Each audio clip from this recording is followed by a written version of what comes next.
There is a man in Seattle who cannot walk across his own university campus without being attacked by birds. Not one bird, not occasionally.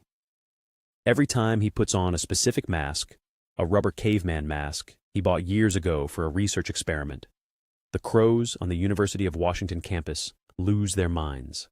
They dive at him, they scream, they follow him across the grounds, recruiting other crows as they go, building the mob as he walks. Some of those crows weren't alive when the original incident happened. Their parents told them. The man is Dr. John Marsluff, a wildlife scientist who has spent decades studying Corvid intelligence. And the experiment he ran, the one that turned him into Seattle's most hated man among crows, is one of the most unsettling demonstrations of animal cognition ever documented. Here's what he did. In 2006, Marsluff and his team trapped and banded crows on the UW campus. Standard research procedure. But they wore masks while doing it, a caveman mask for the trapping, a neutral face mask as a control. The crows experienced the capture as a threat, stressful, disorienting, unpleasant. Then they waited. Months later, Marsluff walked the campus wearing the caveman mask. The crows remembered. They scolded him, dove at him, followed him, expected. What wasn't expected was what happened next. Other crows that hadn't been trapped, hadn't been touched, had no personal experience with the caveman mask whatsoever, began joining the mobbing. Watching the original crows react, they learned. The information transferred. The face became dangerous, not just to the birds who experienced it, but to every bird in the network that observed the reaction. And then the years passed. The original crows died. New crows hatched, grew up, joined the campus population. Marsluff put on the caveman mask again. They still knew, 14 years after the original trapping. Crows that had never seen the incident, never met the birds who experienced it directly, were still scolding the caveman face on sight. The information had moved through the population like a cultural transmission, parent to offspring, neighbor to neighbor, until it was just part of what the local crows knew about the world.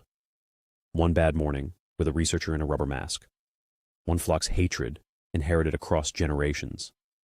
This is where it stops being just a remarkable story and starts being something stranger. In 2012, Marsluff's team published a study in the Proceedings of the National Academy of Sciences that did something almost no one had done before. They put wild crows in a PET scanner, a brain imaging machine. While showing them human faces, the birds had learned to associate with either threat or care. What they found was that the crow's brain responds to a threatening human face the same way a human brain responds to a threatening face.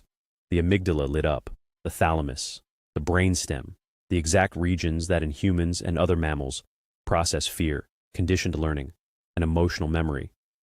Those same structures activated in the crow's brain the moment it saw the face it had learned to fear. This isn't metaphor. The crow that learned to hate a face didn't just store it as an abstract data point.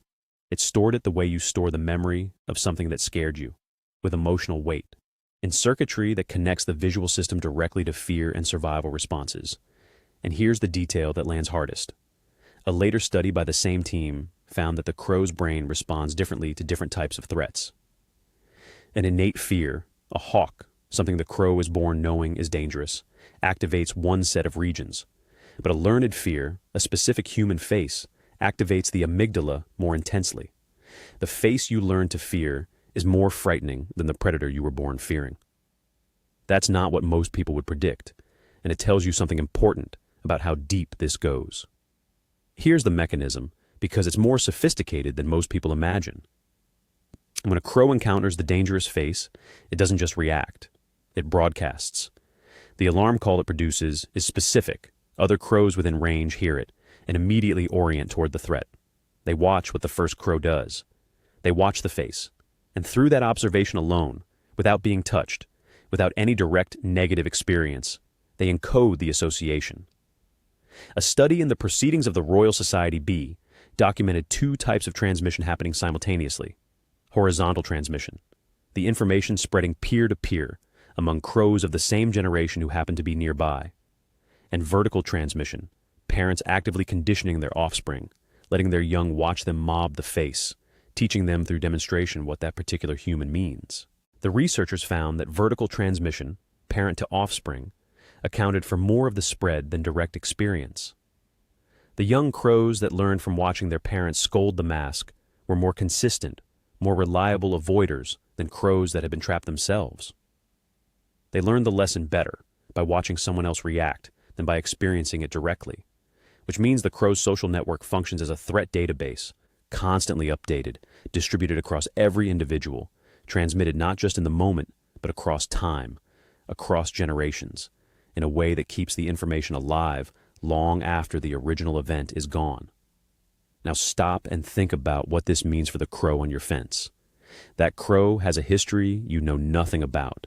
It was born into a local crow population that has been accumulating information about the humans in your neighborhood for years, possibly decades. Every person who has ever done something threatening near a crow in your area has been cataloged. The face, the behavior, the location. That information has moved through the flock, horizontal and vertical, tested and reinforced across generations. The crow looking at you right now is looking at you through the lens of everything its family has ever learned about humans in this neighborhood. If someone near you has ever harassed a crow, thrown something at one, disturbed a nest, acted aggressively, and you look even slightly similar to that person, the crow may have already made a decision about you that you don't know about and can't easily undo. And if your neighbors have been kind to crows, feeding them, moving slowly, not threatening, the local crow population has that information too. The positive version of this cultural transmission runs just as precisely. The crow's database has entries for good and bad. You're already in it. Scientists are careful with language. They don't call what crows do hatred in academic papers. They use terms like aversive conditioning and threat-associated social learning and culturally transmitted alarm responses. But strip away the careful language and look at what's actually happening. A crow experiences something bad done by a specific person. It encodes that person's face in its amygdala, the same structure that stores your worst memories, the ones that come back when something reminds you of them. It tells the birds around it. They tell their children. The children tell their children. And years later, decades later, a bird that never met you responds to your face with the accumulated emotional weight of something that happened before it was born. If that's not cultural memory, it's hard to know what to call it. And here's the thing Marsleff himself noted, after years of being mobbed across his own campus.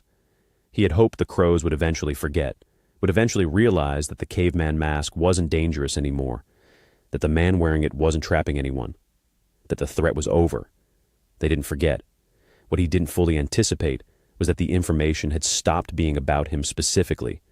It had become part of what the crows in that area knew, a piece of shared knowledge about the world, transmitted so many times and through so many birds that it no longer needed the original event to sustain it. It was just true in the way that anything is true when enough minds have agreed on it long enough.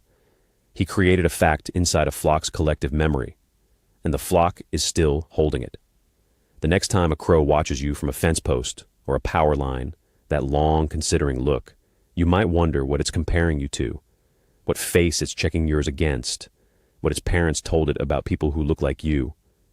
You probably can't know, but the crow has already made some version of a calculation based on information that has been accumulating in its community for longer than you've been paying attention.